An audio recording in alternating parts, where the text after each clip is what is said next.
Vamos começar com uma ideia que poderá nortear o nosso trabalho hoje, que seria: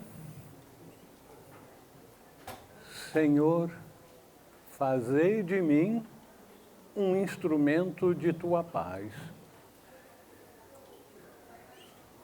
Um irmão, trabalhador, na seara do Senhor, há alguns séculos atrás, imortalizou uma oração, a oração de São Francisco, começando exatamente com essas palavras.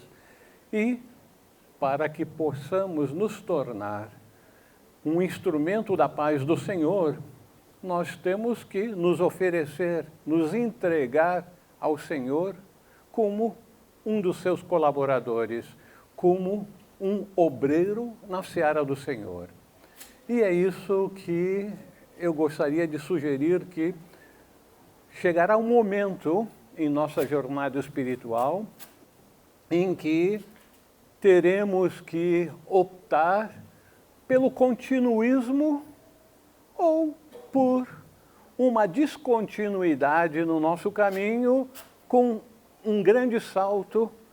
E como a maior parte desses saltos são saltos sem uma rede protetora por baixo, vai demandar bastante coragem. Porque todos nós, eu ouso sugerir, já demos o principal passo na nossa caminhada espiritual.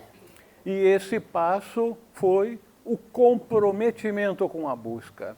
Esse comprometimento que faz com que todos nós estejamos aqui, que façamos as nossas práticas, os nossos estudos.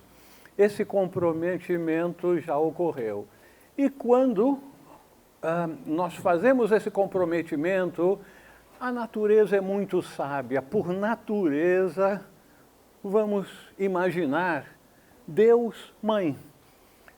Deus Mãe é muito sábia, todo sabedoria, e faz com que nós recebamos um acalento materno ao fazermos esse comprometimento. Nós temos uma alegria, as nossas meditações parecem que surtem efeito.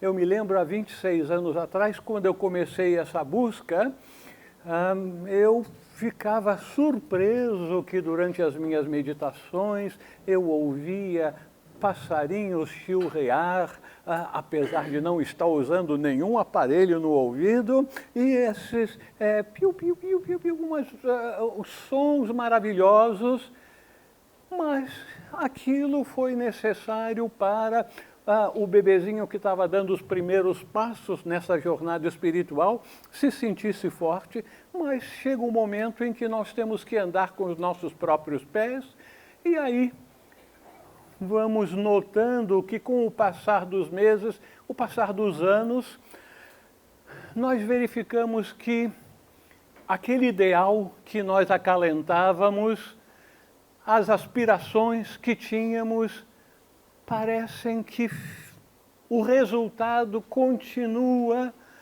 a nos frustrar. Nós não alcançamos o progresso que desejaríamos obter. Parece que está faltando alguma coisa.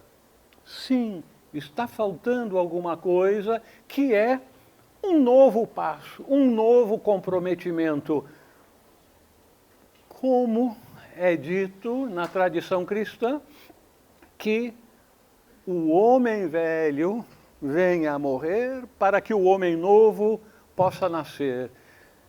Isso não se refere a uma morte do corpo físico, mas simplesmente uma morte do nosso apego a essa vida material, para que então possamos dar esse passo de gigante, que é um novo nível de realização espiritual.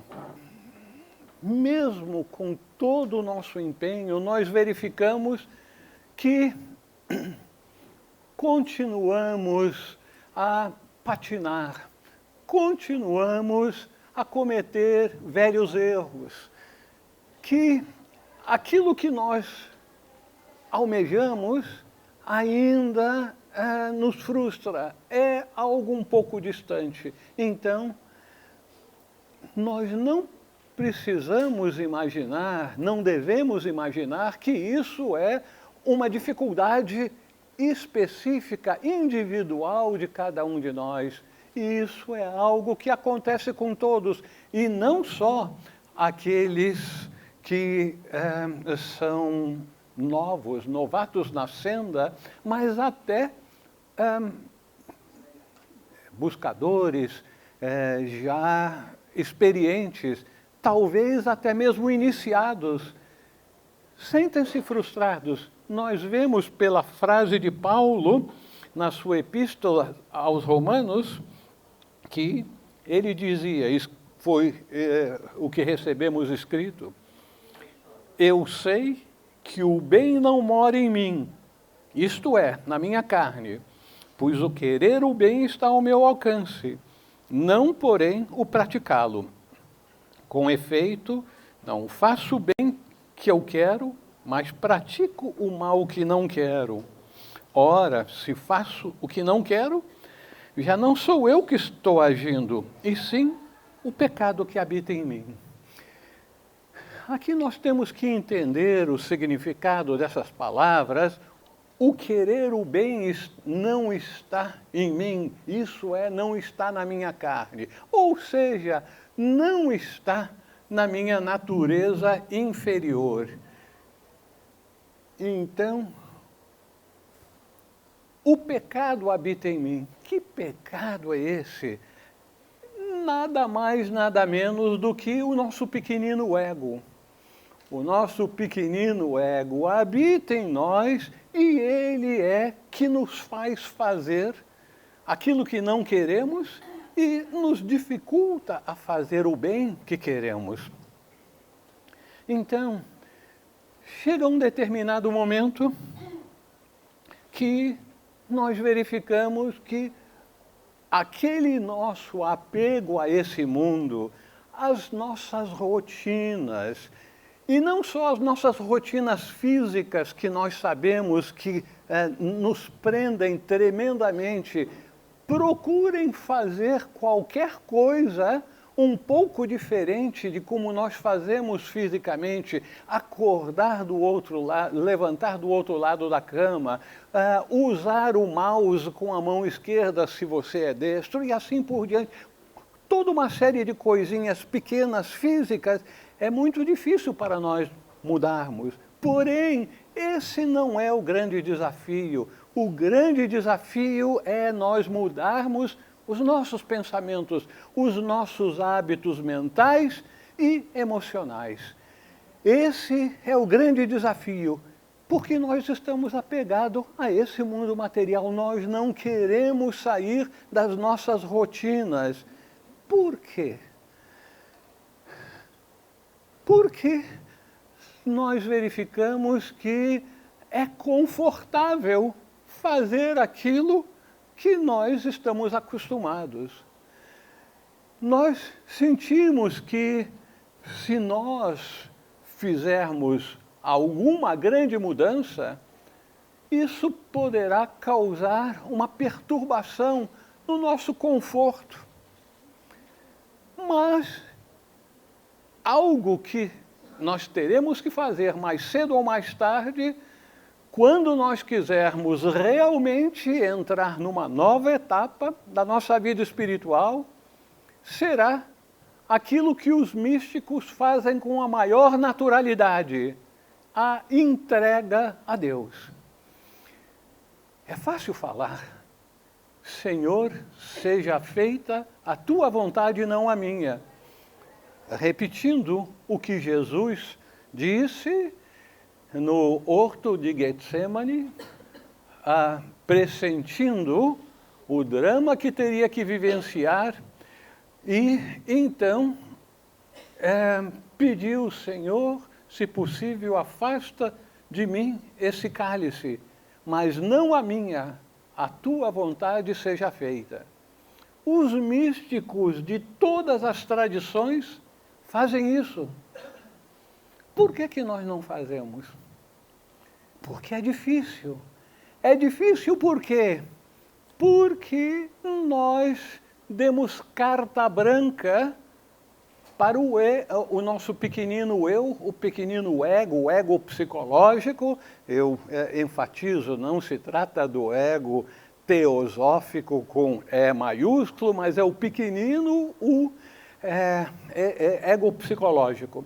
Esse ego psicológico é o usurpador, é aquela entidade, ou aquele ser, ou aquela coisa que se apoderou das rédeas de nossa vida e decide por nós o que ele acha que seria o melhor para nós.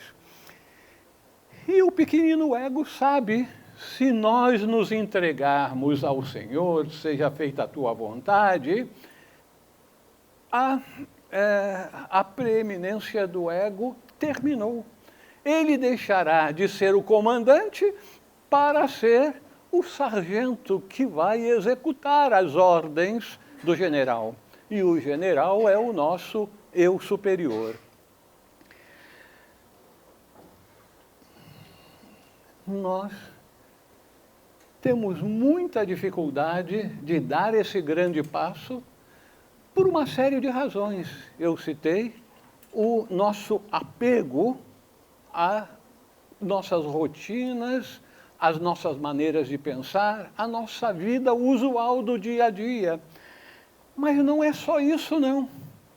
Quando nós dizemos, Senhor, seja feita a tua vontade, imediatamente o nosso pequenino ego diz, mas olha, se você entregar a sua vida a Deus, aí como é que você vai continuar no seu emprego e como é que você vai gerar a renda suficiente? Porque quando o jovem rico perguntou a Jesus o que ele deveria fazer para entrar no reino dos céus, depois de dizer, cumpre os mandamentos, e ele disse, sim, eu os cumpro desde a minha infância, então venda tudo o que tens, dê aos pobres e siga-me. Aí, o jovem rico recuou, meu Deus, eu vou ficar sem nada. Então, o pequenino ego, de certa forma, fica martelando nos nossos ouvidos, mas será que Deus vai saber tudo aquilo que você precisa para você ser feliz? Então a gente pensa, será que eu posso me entregar a Deus e orientar a Deus aquelas coisas que eu estou precisando? Fazendo com que nós sejamos alienados, nos percamos com loucuras desse tipo, que nada mais é do que fuga que o ego constrói para evitar que nós venhamos a dar esse grande passo na nossa jornada espiritual.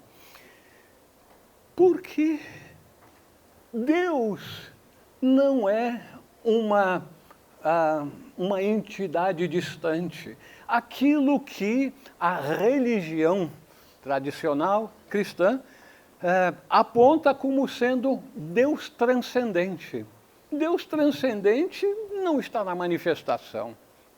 Mas, para que nós venhamos a ter a coragem de realmente nos entregarmos a Deus, duas condições serão necessárias.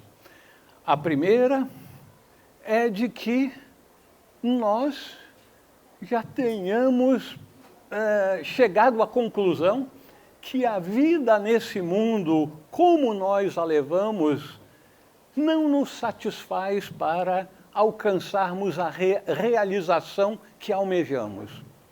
O continuismo não é aquilo que nós buscamos. Nós buscamos essa descontinuidade, esse novo patamar de vida.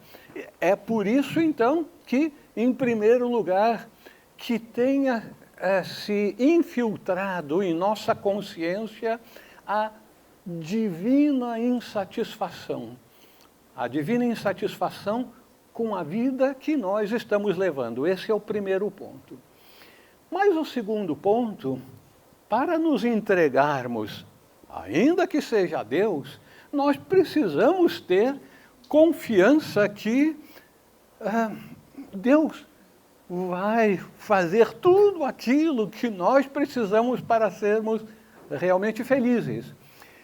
Então, essa confiança na entrega a Deus vai demandar aquilo que nós já experimentamos em nossa vida nesse mundo, um total amor.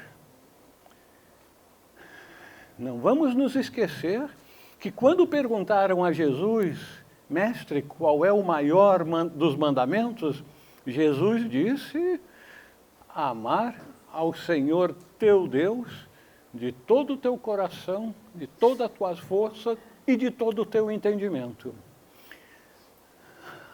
As pessoas, tradicionalmente, imaginam que os mandamentos foram estabelecidos para cercear o ser humano, para não fazer o mal.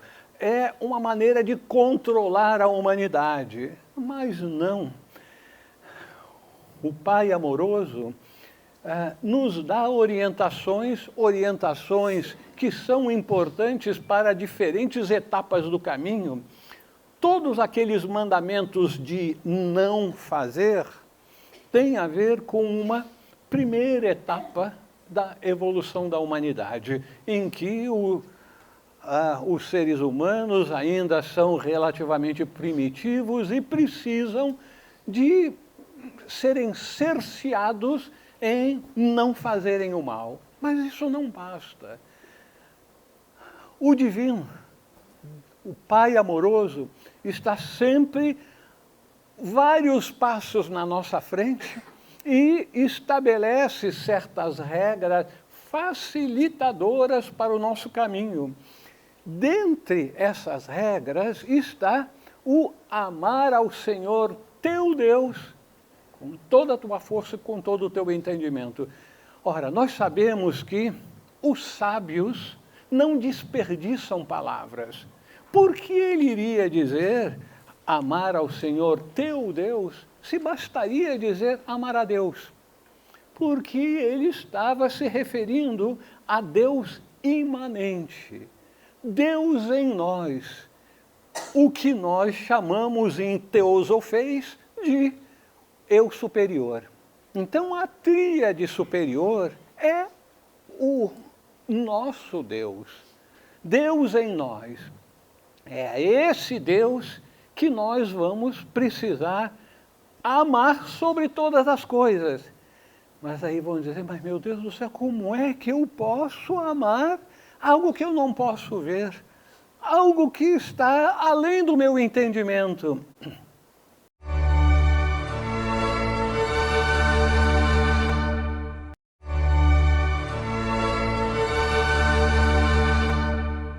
Bom, nós temos, entre as várias orientações, os vários princípios básicos de toda manifestação, nós temos o princípio hermético que diz assim embaixo como em cima, assim é dentro como é no exterior.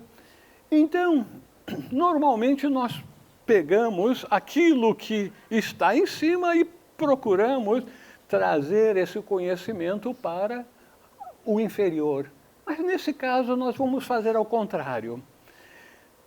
Todos nós já tivemos a experiência do grande amor de nossa vida. Será que tem aqui alguém que não tenha passado por essa experiência do grande amor nessa vida?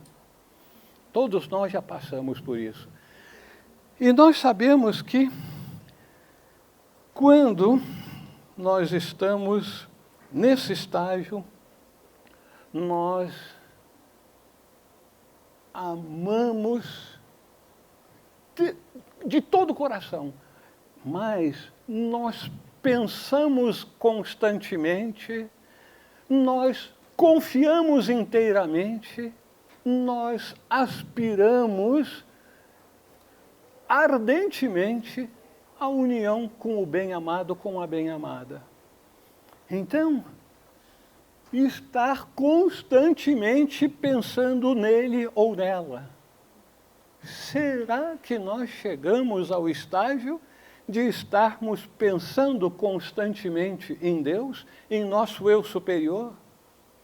Será que nós chegamos ao estágio de confiarmos inteiramente no bem-amado, sendo capaz de entregar para ela, para ele, a decisão de todas as coisas importantes da vida, entregar o seu salário, entregar tudo aquilo que significa controle e poder, entregar para o bem-amado? Será que nós estamos dispostos a fazer isso com Deus também? Então, tudo aquilo que nós já experimentamos na vida, nesse mundo, com o grande amor, terá que ser realizado também num nível ainda mais elevado para com Deus em nós, para que venhamos a ter a confiança de realmente nos entregarmos a Deus. Nós precisamos estar cientes de que quem é que entrega o que para quem? Nesse particular, eu acho que é muito importante que nós tenhamos uma noção assim um pouco mais clara de quem é o eu sou que está entregando para Deus. Os palestrantes que me precederam falaram da importância da imaginação criativa. Vamos imaginar que esse aparente olho aqui representa o nosso plano mental, o plano do Kurukshetra, o plano da grande batalha do ser humano, em que Arjuna tem que lutar, ainda que sob a orientação de Krishna. Esse plano mental, esse olho, tem duas partes. Uma parte mais interna, que vamos chamar de mental superior, mental abstrato, mental divino, e essa outra parte, o mental concreto. O olho, ao olhar para o exterior, para o mundo, está com raios divergentes, permitindo, então, identificar aquilo que distingue uma coisa da outra, ou seja, criando a noção da separatividade. Então, são raios divergentes.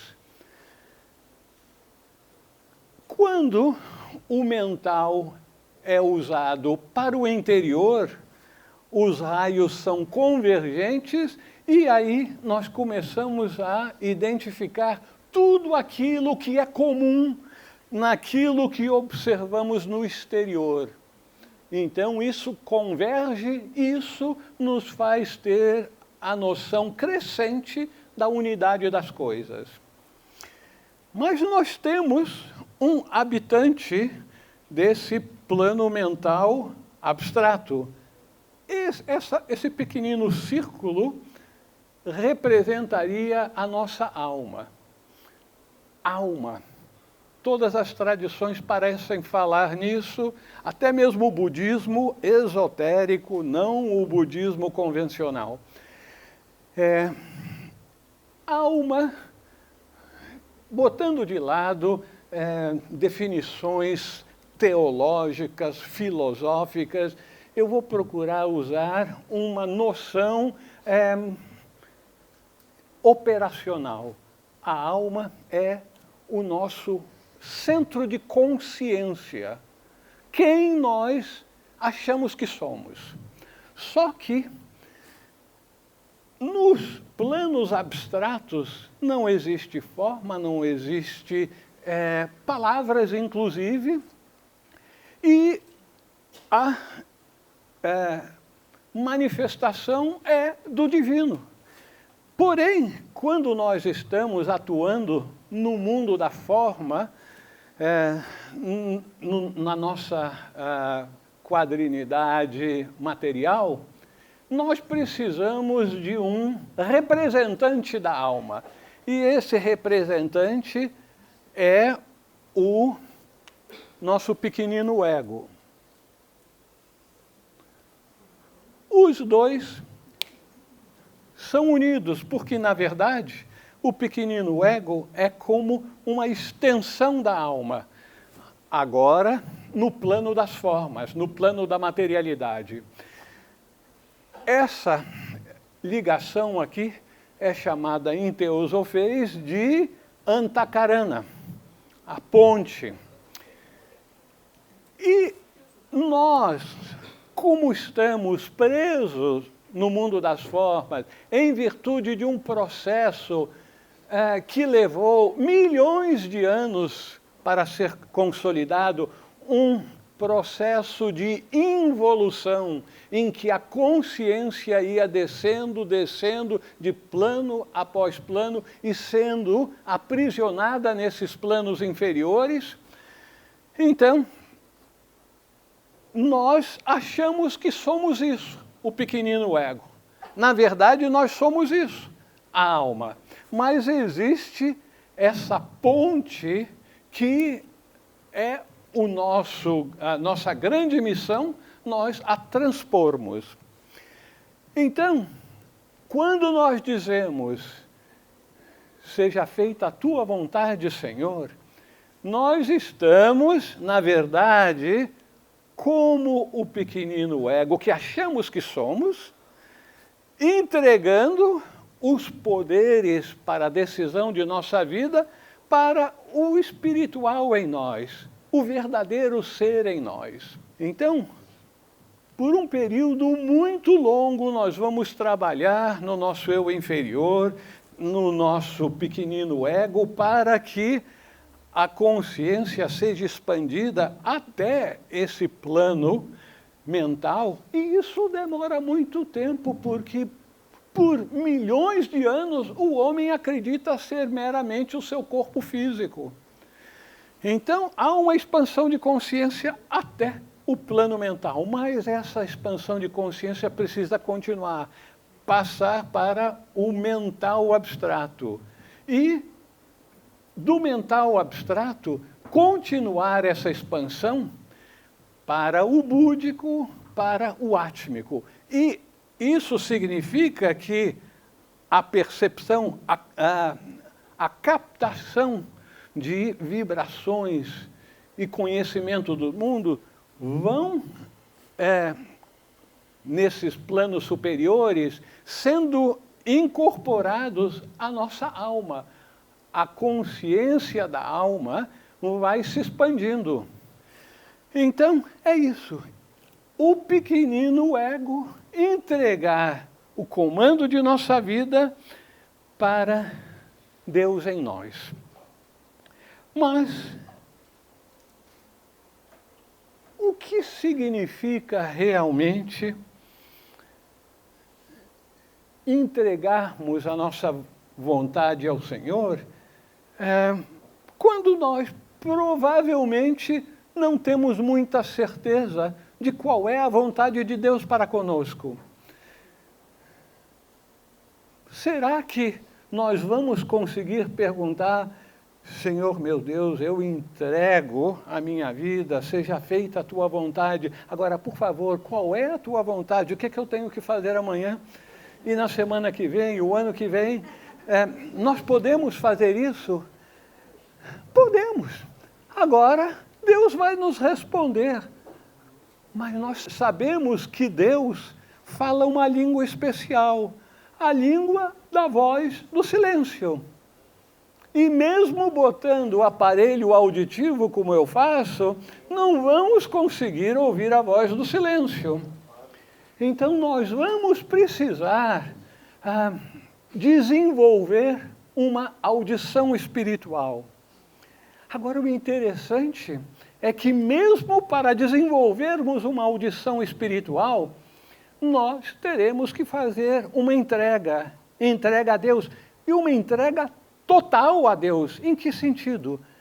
Mesmo no yoga, que segue práticas, procedimentos um tanto diferentes das práticas místicas.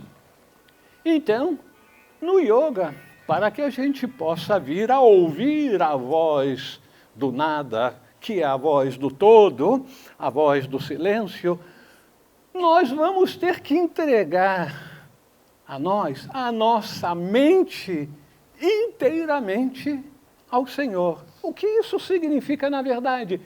Nós teremos que limpar toda a nossa mente, esvaziá-la para entregá-la ao todo. Porque se a nossa mente estiver parcialmente ocupada com pensamentos, o todo lá não fará sua morada. Então, a entrega ao Senhor, a Deus, tem que ser feita de forma total, não pode ser parcial, não pode ser aquela tentativa de servirmos a dois senhores, cavalgarmos em dois cavalos ao mesmo tempo. Então, nós não vamos conseguir servir a dois senhores, vamos ter que optar. Ou continuarmos com a nossa vida usual, com muitos anseios, mas relativamente poucas realizações, ou fazermos aquele mergulho, entregarmos-nos inteiramente a Deus. Bom, se nós não conseguimos ainda ouvir a voz do silêncio, como é que a gente pode prosseguir? Como é que nós vamos saber qual é a vontade de Deus para conosco? Felizmente, todas as tradições espirituais, eu não vou falar em tradições religiosas, todas as tradições espirituais têm orientações que conferem umas com as outras. A primeira é de que Deus quer totalmente a nossa felicidade, mas a nossa verdadeira felicidade. É impossível que Deus queira algo que não nos leve à verdadeira felicidade. Por quê? Porque nós somos uma expressão de Deus. Não é um Deus lá e nós aqui. Nós somos a expressão de Deus nesse mundo. Consequentemente, aquela imagem que se usa, nós somos filhos e filhas de Deus. Isso é absolutamente correto.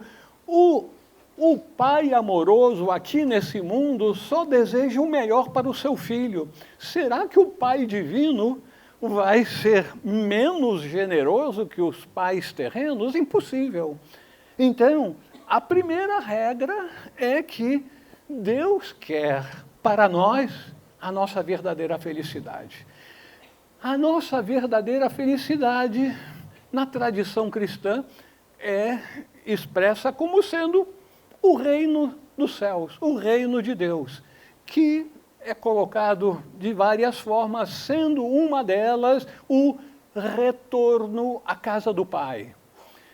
Aquela maravilhosa parábola que só encontramos no Evangelho segundo Lucas, em que um filho sai da casa do pai, pede a sua parte da herança, vai para aquela terra distante, que é essa terra em que nós vivemos, e gasta tudo de acordo com o plano divino. E chega num determinado momento em que está no fundo do poço, e aí cuidando dos porcos, vivendo na mais profunda materialidade, sensualidade, ele se dá conta que na casa do pai todos os servos tinham comida em abundância, comida espiritual que causava a satisfação total, e aí decide a se entregar a Deus, a voltar para a casa do pai arrependido e se entregar a Deus. E ao fazer isso, ele é recebido, abraçado pelo pai, e esse abraço que ele recebe do pai simboliza a união. O que nós falamos sempre na tradição teosófica, que nós só conseguiremos nos livrar de toda uma série de problemas vivenciais quando nós superarmos a ilusão da separatividade, que eu e você somos separados. Todos nós somos um. Nós todos somos um como expressão de Deus. Deus está no centro de cada um de nós. Não é diferentes deuses, mas sim expressões do mesmo Deus, que todos nós somos. Então, esse abraço, essa união, é que todos nós buscamos.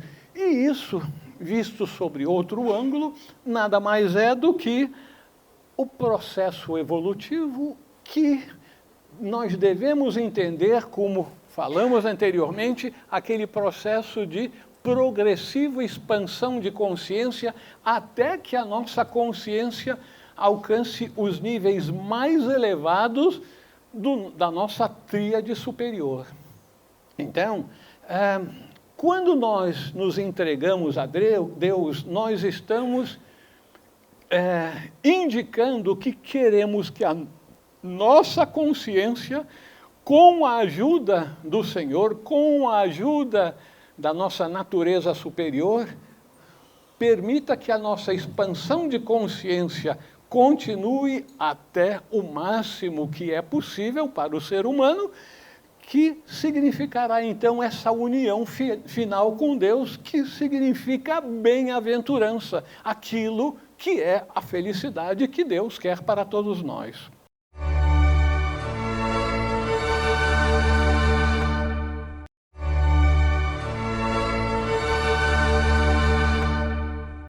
Mas não é só isso. Para que a gente, então, possa prosseguir nesse processo de expansão de consciência, de crescimento evolutivo, nós teremos que cooperar com o plano divino, porque existe um plano divino. E nós temos que cooperar com ele. O que significa isso, cooperar com o plano divino? Isso significa muitas coisas.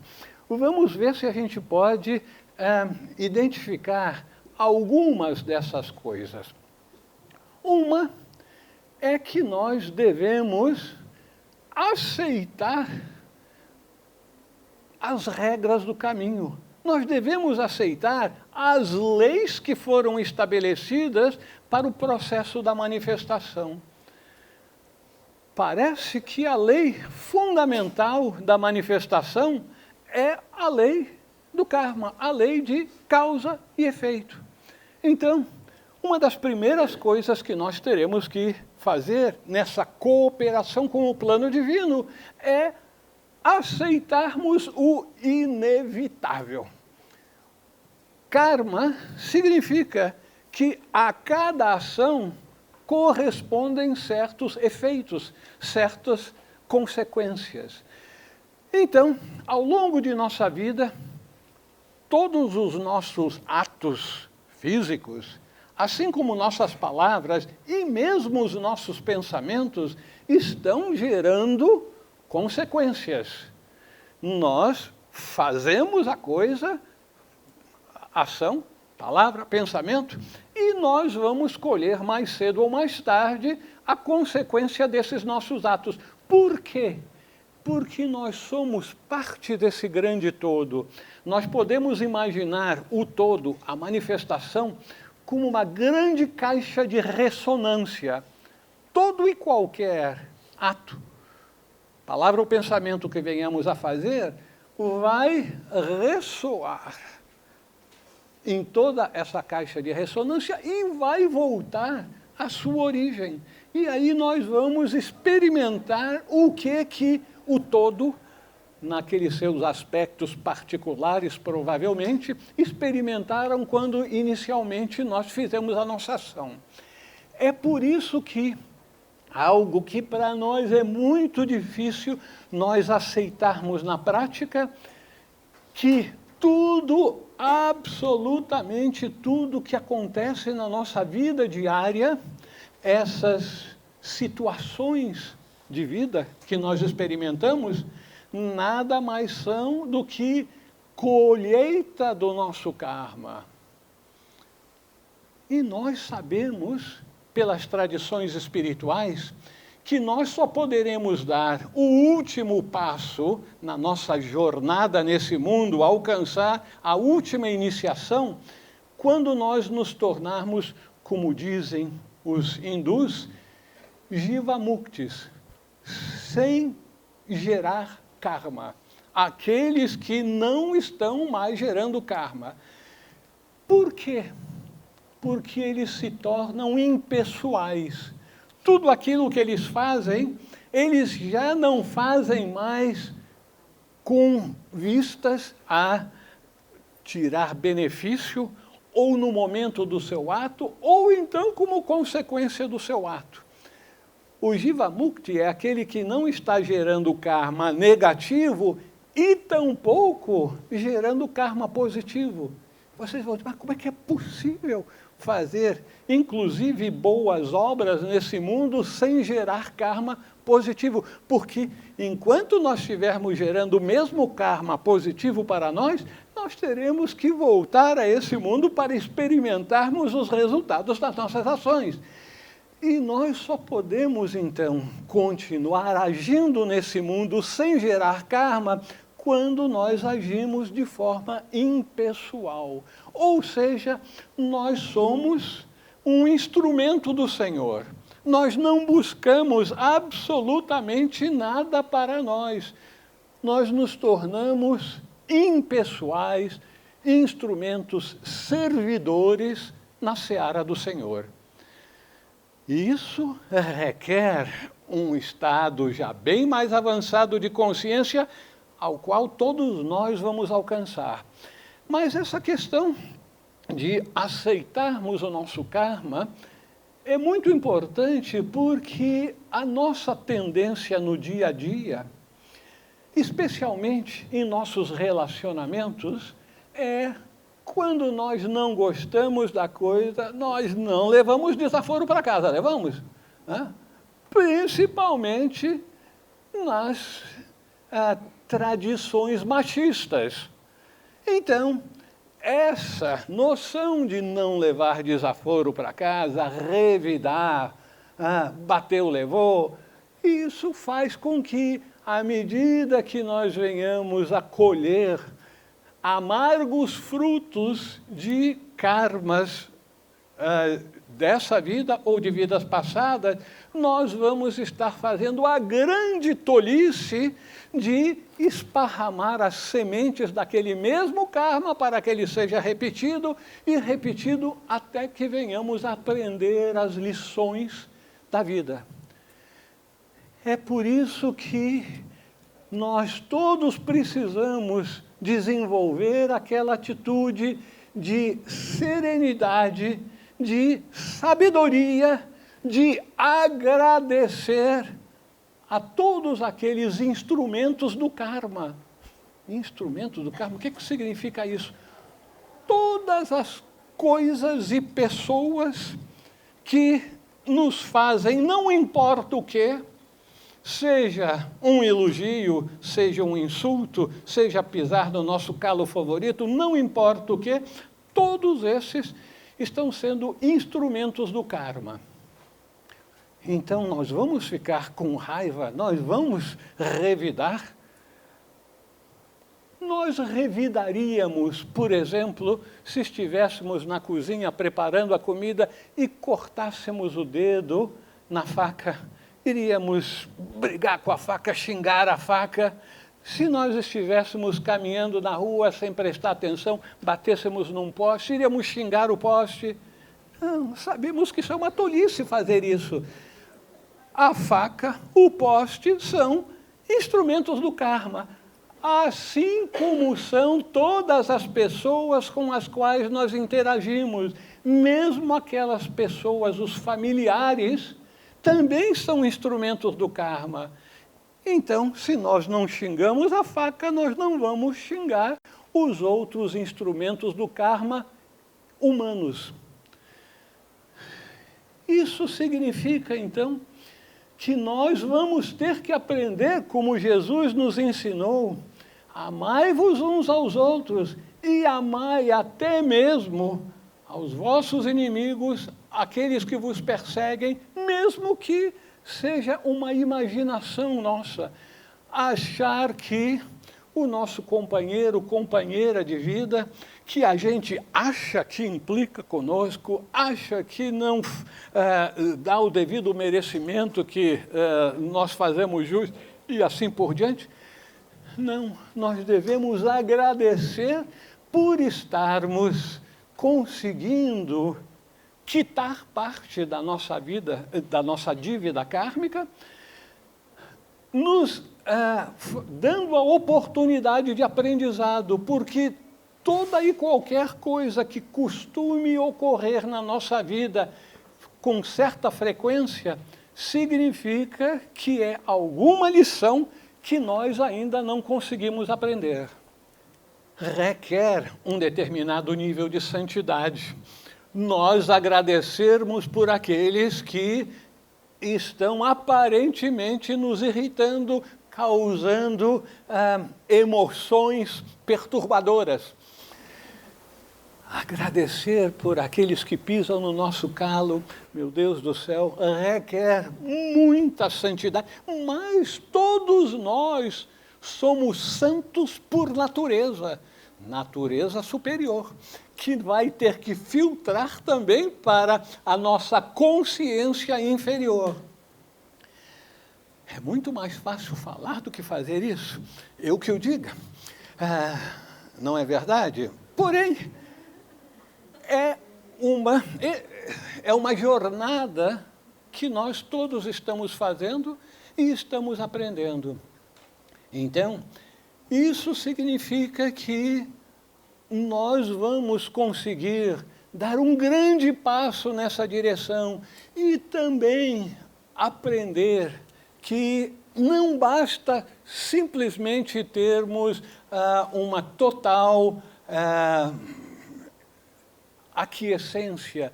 Está tudo bem, não faz mal se faz isso ou faz aquilo, com os nossos relacionamentos vamos ter que ter a sabedoria de fazer aquilo que já foi sugerido anteriormente, a comunicação não violenta, ajudarmos aqueles que estão nos ajudando, os instrumentos do karma, a perceber que existe uma necessidade de respeito mútuo nos relacionamentos no mundo.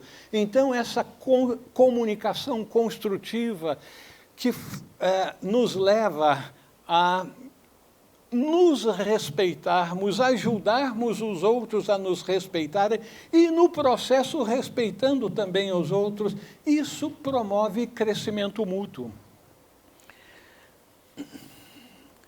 Mas, se demos tantos passos no processo de cooperação com o plano divino, nós vamos chegar num determinado momento que vamos acordar para a realidade de que todos nós fazemos parte de uma grande família. Uma grande família é interdependente, uns dependem do outros e, consequentemente, todos nós temos um Dharma, temos uma missão no mundo. Essa missão no mundo poderia ser vista em dois níveis, um geral e outro muito específico. Aquele geral refere-se a todos nós, absolutamente todos, como o plano divino tem a ver com a evolução com nos tornarmos perfeitos como nosso Pai que está no céu é perfeito. E seria uma loucura nós imaginarmos, com a nossa consciência atual, nós nos tornarmos perfeitos. Muito mais tornarmos-nos perfeitos como o Pai que está no céu é perfeito. Porém, se nós entrarmos na corrente e entendermos que evolução significa expansão de consciência, chegará o dia que vamos expandir a nossa consciência até o nível de Atma, que é o Pai. Quando nós nos tornarmos em consciência o Pai, nós seremos perfeitos como o Pai que está no céu é perfeito. Então isso não só é viável, como é inevitável. E para isso, então, nós temos que, num sentido, nós buscarmos essa constante expansão de consciência para que nós venhamos a nos dar conta que nós somos divinos, e aí não basta ter só consciência, nós vamos ter que trazer aquela consciência para a nossa vida diária. E esse é o grande desafio para todos nós, agirmos divinamente nesse mundo, fazermos com amor e bem feito tudo aquilo que nós fazemos no nosso dia a dia. De forma alguma fazermos nada simplesmente porque eu tenho que fazer, mas que chato, nossa, estão esperando, está em cima da hora. Não, tudo com amor, tudo com boa vontade e da melhor forma possível, porque é assim que os santos agem. E nós estamos no caminho da santidade. Nós temos que aprender a trazer para cada ato nosso, no nosso dia a dia, sabedoria, paz, amor, contentamento. Então, se nós não conseguirmos trazer todas essas manifestações divinas, como Jesus, como o Cristo estaria agindo nesse mundo, então nós ainda não realizamos a nossa tarefa. Mas essa é a nossa missão geral. Mas todos nós sabemos que, lá no âmago de nosso coração, que nós temos uma missão especial. Cada um tem certos dons, tem uma situação no mundo tal que lhe coloca com uma missão específica. E a nossa missão específica geralmente requer mais um passo além daquilo que já fomos até hoje e em vidas passadas. Se nós temos um dom para matemática, para isso, para aquilo, nós temos que dar um passo além, temos que continuar progredindo. E encontrar a nossa missão específica, o nosso Dharma, é extremamente importante. Nós não podemos ficar com algo que a gente faz com toda facilidade. Normalmente, a nossa verdadeira missão vai demandar muita coragem por nossa parte, para que nós decidamos a nos enveredarmos por esse caminho. Nós podemos estar convictos que essa atitude de entrega total será uma coisa permanente para nós. Vocês já se imaginaram que até mesmo no quase o último estágio da senda, antes da última grande iniciação, nós precisaremos de um grande teste de total entrega a Deus naquilo que é chamado a noite escura da alma. Por ocasião do que seria o equivalente da quarta iniciação, o iniciado passará por uma grande provação de sentir-se absolutamente abandonado por tudo e por todos. como Jesus sentiu. E é nesse momento que o grande teste será a total confiança, a total entrega a Deus, ainda que pode parecer para nós que nós fomos abandonados até mesmo por Deus. Mas no nosso coração nós diremos: não, Deus está comigo, eu estou com Deus e Ele jamais me abandonará. E essa expressão de total entrega, de total fé, aí é que vem o teste da fé, que fará com que venhamos a passar naquele teste e então estaríamos prestes, preparados para seguirmos na nossa última iniciação. Então, resumindo, para que venhamos a cumprir com a vontade de Deus aqui nesse mundo, nós precisamos nos conscientizarmos que o Pai amoroso quer que sejamos felizes.